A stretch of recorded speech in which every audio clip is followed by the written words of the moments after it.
Okay, so Jim Ryan had a meeting with Fidelity in 2022, February 2022, and a lot of these quotes were making the rounds on the internet lately. So I dug into it trying to find out where this came from. And you know where it came from? The FTC versus Microsoft case. That's right.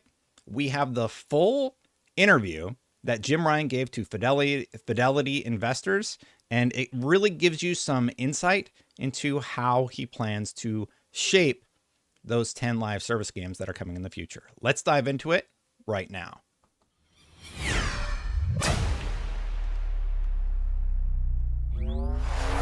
So first things first, let's get right into the email. And I've just brought up the official document because I don't want to like read you quote tweets. I know IDIS has covered this and I know Zubitech has covered this, but this is the source, right? Me being me, I wanted to know, okay, there's no citation of source here. I have no idea where these are coming from. So I figured it out for myself. So here it is. Dear all, today Jim had a meeting with analysts / portfolio managers at Fidelity. Please see the meeting memo attached. What I'm going to do is I'm going to go through this document, and I've highlighted a bunch of the things that I found notable and a little bit concerning about how they plan to adjust their strategies. Because for better or for worse, one of the things that I love about PlayStation is that their games are amazing. I'm super excited about Spider-Man 2. I know Life God of War Ragnarok. I didn't play a lot of Horizon, but I recognize how great that is. Last of Us is one of my favorite games ever created. So the games that their studios are making are fantastic. And my concern is that these strategies that Jim Ryan is talking about is going to impact those games. And my hope is that it's done responsibly. Some of the stuff Jim Ryan has done and PlayStation has done, like raise the console price or charge the $10 upgrade fee. I don't agree with it and I don't like it. And I don't think consumers should like it or be supporting anything like that either. I don't think you should support anybody that charges you a fee to upgrade your version of the game that you already purchased. It's weird to me, right? But let's dive, that's for another topic. I've talked about that a lot on the channel. Let's dive into this, because one of the things that I agree with PlayStation fans is that they're willing to pay the $70 because they believe the quality is there. My concern is that these decisions will impact that quality bar. You mentioned that you'll be launching 10 new games and your goal is to double your first-party revenue stream within 4 years. So out of these 10 games, how much will come from existing titles? You can assume that a significant portion of our existing AAA IP will find its way into a live service genre. So the note I have there is, does that mean Spider-Man? We know Horizon has a multiplayer thing coming. We know Last of Us Factions has been delayed because Bungie's helping them retool it. I'm worried about the Wolverine game having more microtransactions or some sort of weird live service model. I don't imagine Insomniac would do that, and I hope they retain the quality bar of those first-person experiences, but that is concerning to hear to me. But I think it's the first category that really excites us because those games leverage something that we already know resonates massively with the gaming community.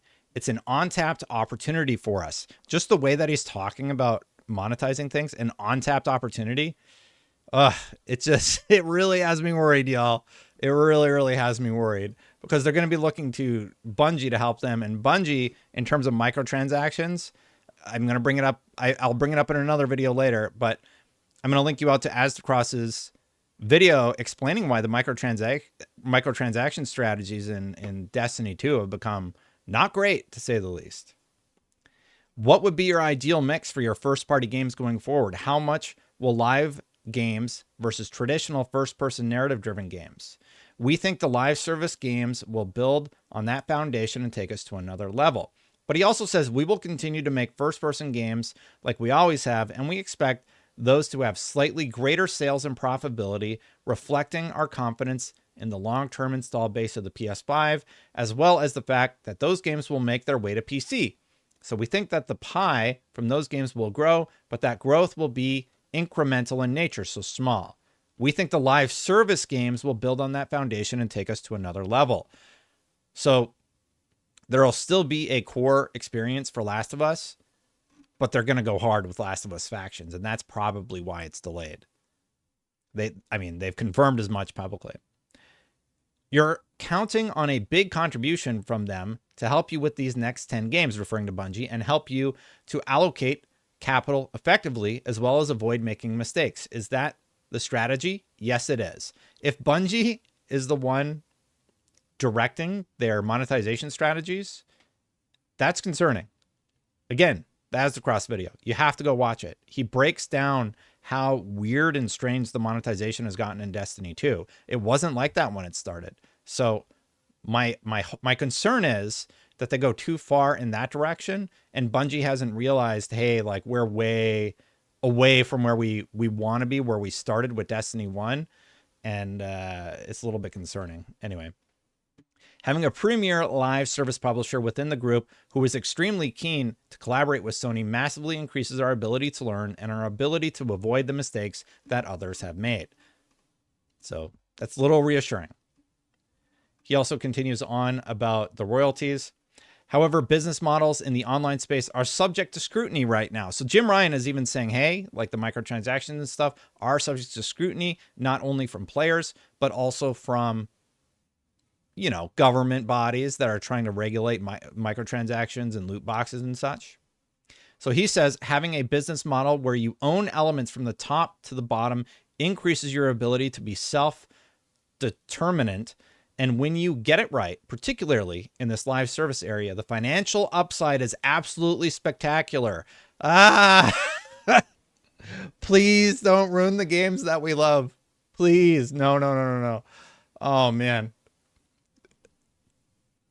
He said that the first parties are going to be separate, but just hearing all this money talk, like he's talking to people that only care about how much money Sony and PlayStation is going to make them. They don't care about anything else. They just care about money. And he's just saying, oh yeah, we're doing 10 live service games. You're going to be rolling in it. Don't worry. We're going to fleece these players for everything we can. He does say they're going to try and do it responsibly, but it's just so concerning to read this. Anyway, you've made it very clear that there's going to be more acquisitions to come. So yeah, Sony's going to keep buying. We aspire to grow our community, grow engagement with our games, grow the number of people who are playing those games, grow the amount of time people are spending on those games, move across the PC and mobile, and grow the number of people playing with each other. We have publicly stated ambitions in the area of mobile. So if you thought Sony was not going to go all in on mobile, you're insane. That is the biggest growth sector for gaming right now. Look at what the iPhone 15 can do. It can literally play full games on it. Anyway, so you can assume that we have an interest in acquiring development knowledge and management expertise there. They've been hiring for the mobile branch forever now. And I mean, in addition to that, there it is right there in black and white, highlighted yellow. They're going to go mobile in a big way. Did you look at Activision as a target? Was it too big to buy? We know Activision extremely well. They are probably one of our principal partners. In terms of deployment of Sony's capital, when you look at $69 billion for Activision compared to $3.6 billion for Bungie, we believe that Bungie can give us way more than a $69 billion acquisition of Activision. And that's before considering the relative value of that particular transaction. Who do you think is going to make up that $69 billion? It's not their investors. It's you. It's you and me buying microtransactions in their games. They're going to work with Bungie to figure out how to monetize the heck out of it. And as I've pointed to a few times, the monetization structures in Destiny have become problematic. So I'm concerned hearing that, to say the least. In the next decade, is Microsoft going to turn off their supply of games to you? I honestly believe that will not happen. This was in February, by the way. So all that stuff that came out like in August and, you know, just a few months after this interview, it's all nonsense. It's all just total nonsense.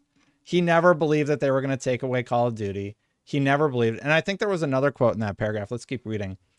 We continue to talk with Activision. I talked with Phil Spencer at Microsoft. We're having good conversations. They obviously have significant regulatory hurdles that they must navigate to get this transaction cleared. And ongoing availability of Activision games on competitive platforms is going to be central for them to be successful in that mission. So, yeah. He never thought they were going to go away. This is February 2022, just for a reminder. You, as well as Sony's senior management, have made it clear that you expect strong operating income growth in the PS5 cycle. Has that expectation changed due to your M&A activity, which includes several years of amortization and added retention costs? Do you still believe in strong growth this cycle? What we hoped for when we developed the PlayStation 5 and what we are actually seeing is a series of new platform features and great games where people are spending more time on the PS5 than they did on the PS4. That uplift is definitely sustaining and turning itself into meaningful engagement and meaningful financial spend. So again, just, yep, don't. Meaningful engagement and meaningful financial spend. If you read between the lines there, engagement is a key metric for these companies. And my concern is that means more padded game design. And that it means a lesser gaming experience often for me, right? And that's my concern there. And if you were worried about their profitability, like where they stand today, they don't need to make another $69 billion. But here's what he says. Your profitability has been extremely good. Yes, profitability is at an all-time high. Great. Glad that you're going to make 10 live service games so you can push to the next level. I mean, that's capitalism, right? So I can't really fault them for wanting to make money. But I mean, if it continues to work and people keep continuing to buy these microtransactions, then like the game quality, I think, is going to go down. I think it's inevitable. It's just in the industry. This isn't just a Sony remark, by the way. This is just an industry concern that game quality is going to continue to go down because microtransactions and monetization has become too important to the game industry. Companies are relying on it to have games made. Anyway. What can you do to offset the hit on your profitability and to maintain current market share? We will do what we are doing right now, which is to become less reliant on third-party games and third-party royalties and to make more first-party games. If we double our share of first-party games, which are more profitable than the third-party royalty system, it will bring down our reliance on third-party games. Makes sense. That is the single biggest thing and one of the main reasons why we are embarking on M&A. I would like to point out that we are also growing our existing studios, increasing capabilities and their ability to output in various areas, including live services. He had me all the way through. Oh, you're reinvesting in the companies? You're helping them out more? Oh, you're also helping them make live service games where retention is the key metric and you want us to spend a bunch of money. That sounds like not great to me. I really hope I'm wrong about this. I feel like this part deserves a lot more attention than it currently gets. Oh, I'm listening, Jim. Yeah, I'm listening that you're concerned about making more live service games.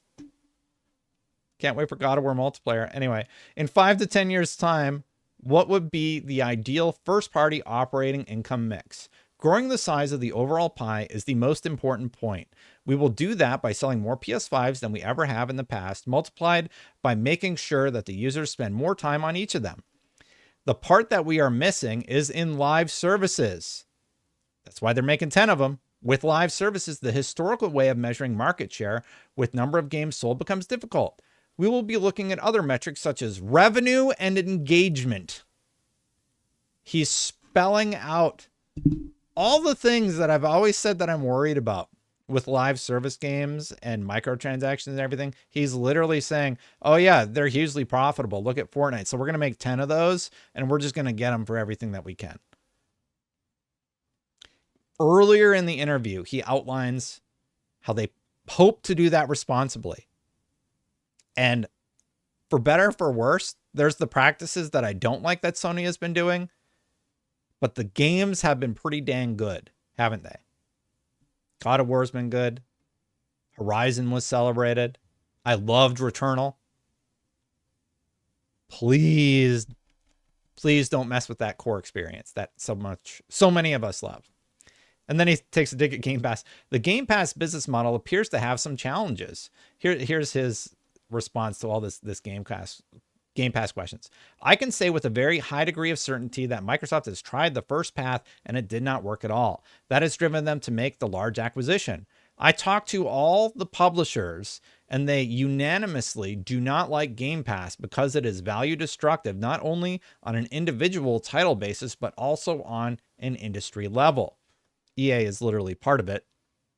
EA didn't, it's weird that he says he talked to all the publishers. None of the publishers were against the acquisition. It was just him and like Nvidia and Google. Google's like one of the main competitors for Microsoft, though. So anyway, continuing on. We have close to 50 million PlayStation Plus subscribers. We believe we have a meaningful subscription service. And he talks about how he thinks it's better. Anyway, that was the interview, and those were my big takeaways from it. And my only concern with the interview is that he talks a lot about how he's going to monetize you and me more than they already are. So they already have raised the price of their console. They've already made their game $70 first. There's already, but the one area that PlayStation hasn't really gone into is the live service model and microtransactions, right? And I've been very grateful for that. Like Returnal came out, it was $70. Some people feel like it was overpriced given the scope of the product, but they didn't really fleece you for anything beyond the $70. And that's why after making videos for like that first year where I was fairly critical of it, I came to one part of understanding. I don't like the business strategies that are being implemented, but PlayStation fans feel like it's okay because for $70, they feel the value proposition is there. It's the same with Nintendo games. You're getting quality, and that's why that price point was accepted by them. I still don't like anybody, like now Microsoft $70. Everybody's $70 now, and we're like, oh yeah, it's great. And meanwhile, at the $60 price point, they were already posting record-breaking revenue and profit. So, okay. You need to I don't buy that you're breaking revenue and profit records, so you need to pass on an expense to the customer. I just don't get behind that. I don't think consumers should get behind that, but I'm like in the minority, I guess. I guess like 5 other people out there think that. That's my hot take on it. Thank you so much for watching. Thank you so much to the members. If you liked my video, by the way, well, first, if you want to become a member, hit that join button. It's right down there. And secondly, if you like the video, one thing that helps it is if you hit that subscribe button if you're not subscribed. And if you hit the like button, it does get shared more. Thank you for watching this one. I do greatly appreciate it. If you want to see another video that I did, you can check out this one right here where I talk about, I don't know what I'm going to promote here. So just go watch this video. It's going to be great. You won't want to miss it. All right. Bye for now, everybody.